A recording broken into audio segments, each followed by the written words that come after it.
signe, ok. Ici, on a une cible japonaise d'arc traditionnelle, fait à la main. Mathieu Lafontaine, Limoilou, Québec. Bientôt instructeur en Yumi et en Kenjutsu. La main sous le katana.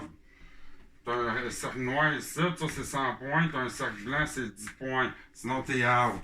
Bon, aujourd'hui, on présente 4 types d'arcs différentes. La première est l'arc turc de 50 pouces. Ça, c'est une arc turc. Comme vous pouvez voir, j'ai une bonne mire. Bon, ça, c'est une arc turc.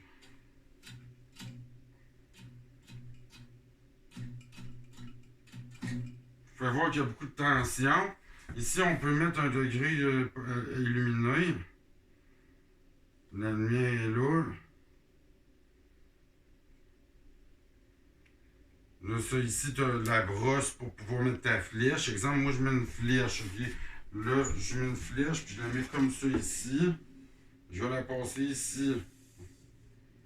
Là, je fais ça comme ça. Là, je ne tirerai pas la corde parce qu'on est en dedans. Et bien, c'est une arc de chien, ça, là. Ça, c'est vraiment... C'est une arc turque de 50 pouces. Hey, une arc turque, c'est quand même fort, là, quand vous y pensez. C'est le style du Yumi.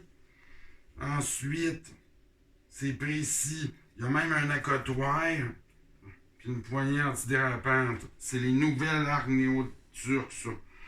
Deuxième, c'est l'arc angulaire assyrien. Parce qu'on dit un arc et non une arc. Ça est fait de maison. J'ai quand même. Il n'y a pas de son. Le plus son est grave, plus c'est précis au niveau de la précision, mais c'est plus. Le tir est court. Donc elle a fait 10 mètres, puis l'autre a fait 300 mètres. L'arc turc. Et elle a une forme isocèle. On voit un triangle parfait isocèle. Il faut que tu accotes ton pouce de même, c'est un petit peu plus dur.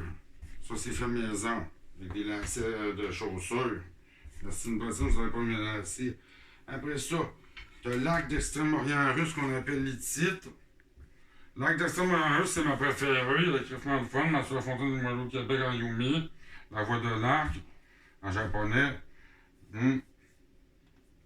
Bonne soirée, man. C'est. Bonne soirée japonais, là, c'est comme Huawei. Puis là, il faut viser comme ça ici. Là, ça fait des bleus. À force de tirer, c'est la corde. Il faut tirer sur les cordes. C'est une arc d'Extrême-Orient russe. Puis là, il faut que ce soit précis. Ton visu, c'est ici. Fait que il faut que tu appognes à l'envers. Après ça, en autodéfense seulement. Ça, c'est mon art à moi. C'est le Yumi. Le Yumi, le symbole, c'est le même. On a les phases de cette sous. 1. L'arc vers le bas, je veux dire, pour. Elle fait pas de bruit, chien. C'est une mongolienne. On appelle ça une urite. Pas une hittite ou une urite, tu vois là, l'autre reste à l'hittite. Mais la mongolienne, elle est experte dans l'art des arts martiaux.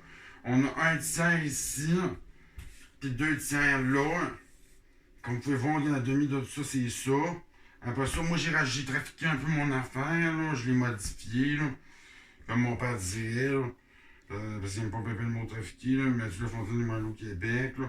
Mais là, regarde ça, c'est un quart. Donc, il y a des quarts ici, regarde. Là, ça fait 1 quart, 2 quarts, 3 quarts, 4 quarts, 5 quarts, 6 quarts. Fait que c'est 6, 8. Fait que là, si on regarde ça, c'est 1, 8, 2, 8. Ça fait un total de 3, 8. Puis 6, 8. C'était Mathieu Lafontaine de Québec, Limoilou. Merci beaucoup, Yumi.